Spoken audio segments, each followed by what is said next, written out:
Hello guys, welcome back to my channel UC ফ্যামিলিতে তোমাদের সবাইকে স্বাগতম। বন্ধুরা, আজকে আমি এখানে বোয়াল মাছের একটা রেসিপি এনেছি। এটাকে আমি পেঁয়াজ আর টমেটো দিয়ে আর কাঁচা লঙ্কা দিয়ে ধনিয়া পাতা দিয়ে করব। এটা কি করছি এখন দেখো। মাছটা কিন্তু ভাজা দিয়ে দিয়েছি, আমার ভয়ে লাগছে কীভাবে উঠাবো। দেখো ঢেকে রেখে করছি, যেবার ঠাস ঠাস করে ফুটছে। দেখো বন্ধুরা কীভাবে উঠিয়েছি, আবারও মাছ দিয়ে ঢেকে দিলাম। এই দেখো 2 টুকরা পুরো করে উঠিয়েছি। এখন স্টিমটা বাড়িয়ে দিয়েছি ঢেকে। যখন উঠানোর সময় কিন্তু একদম লো স্টিমে করে দেবে, তাহলে কিন্তু ফুটাটা একটু কম হবে। এই দেখো এখন আমি স্টিমটাকে কিন্তু একদম লো স্টিমে করে দিচ্ছি, তারপরে উল্টাবো। এই দেখো পেঁয়াজ কুচি করে নিয়েছি, টমেটো, ধনিয়া পাতা, আলু দিয়ে মাছটাকে রাখবো। কারণ কারেন্ট নেই, এটাকে আমি একটু কুড়িয়ে নেব। দেখো এখানে পেঁয়াজ অল্প রেখে দিয়েছি, টমেটো অল্প রেখে দিয়েছি, আলুটা ভেজে নেব। আর এখানে পেস্ট করে আনবো এগুলো।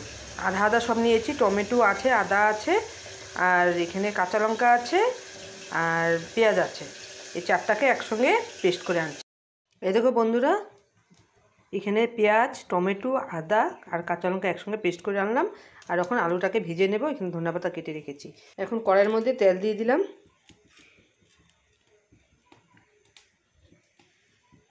এই দেখো কড়াইয়ের তেলটা গরম হয়ে গেছে। এখন এর মধ্যে আমি একটু কালি জিরা ফোড়ন দিয়ে দিচ্ছি। আর এখানে কাটা যে পেঁয়াজ ছিল এটাকে ফোড়ন দিয়ে দিচ্ছি। এটার সঙ্গে আমি এখন আলুটাকে ভেজে নেব, তাহলে পেঁয়াজটা ভাজা হয়ে যাবে, আলুটার সঙ্গে ভাজা হয়ে গেল। সামান্য একটু হলুদ অ্যাড করে দিলাম, সামান্য একটু নুন অ্যাড করে দিলাম। এখন এটা ভালো করে একটু ভাজা করে নিই, লাল করে ভাজা হয়ে নিই। এখন একটু ঢেকে দিলাম। এই দেখো এটাকে ভাজা কিন্তু হয়ে গেছে, এটাকে আমি উঠিয়ে রাখছি। এখন এই দেখো আলু আর এটা উঠিয়ে রেখেছি। এখন আমি এটার মধ্যে, এই তেলটার মধ্যে আমি এখানে মশলাটাকে একটু সাঁতলিয়ে নেব। মশলাটার মধ্যে একটু হলুদ দিয়ে দিলাম, এখন স্বাদ মতন নুনও দিয়ে দিলাম। এখন এটাকে ভালো করে ভেজে নেব, আর কোনো মশলা দেব না। এইভাবেই ভেজে নিলে পেঁয়াজের কাঁচা গন্ধটা চলে যায়, আর ভাজা ভাজা একটা সেন্টের গন্ধ উঠে। এভাবে আলগা করে তোমরা পেস্ট করে যদি দাও, এইভাবে আলগা করে একটু সাঁতলিয়ে নিও। কিছু দেবো না বলেছিলাম, কিন্তু একটু জিরার গুঁড়ো দিলাম, আর একটুখানি সানলেটের মরিচের লঙ্কার গুঁড়ো এড করে দিলাম একটু। এখন ভালো মতন আর কিছু দেবো না, হয়ে গেছে মশলার কাম। এখন একটু ভালো করে সাঁতলিয়ে নেব। এইভাবে রাখতে থাকলে তোমাদের জলটা কিন্তু নিচের দিকে এসে যাবে, আর তাড়াতাড়ি সাতলানাটা হয়ে যাবে। এই দেখো বন্ধুরা তেল বেরিয়ে গেছে, এখন কিন্তু সাতলানাটা হয়ে গেছে। এখন আমি এই আলুগুলোকে দিয়ে দিলাম, আর একটু ভেজে নিই, তারপরে জল দিয়ে দেবো। এটা সাতলানো হয়ে গেছে, এখন আমি জলটা দিয়ে দিলাম। আর একটু দেব মাছটা সেদ্ধ হওয়ার জন্য। এখন এই মাছগুলোকে আমি এক এক করে দিয়ে দিচ্ছি।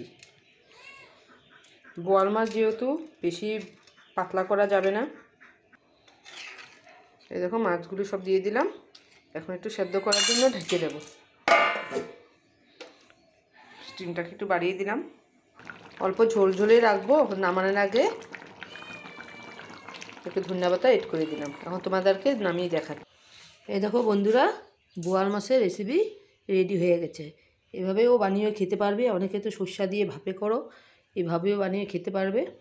ভালো লাগলে লাইক, কমেন্ট, শেয়ার অবশ্যই করো বন্ধুরা। সাবস্ক্রাইব করে দিও, শেয়ার করে দিও, আমার পাশে থেকো। যারা যারা নতুন হয়ে আসছো কমেন্টে জানাবে, আমিও তোমাদের পরিবারে জয়েন্ট হয়ে যাব। আর কে কে বোয়াল মাছ ভালোবাসো কমেন্টে অবশ্যই জানিও। বাই বাই বন্ধুরা।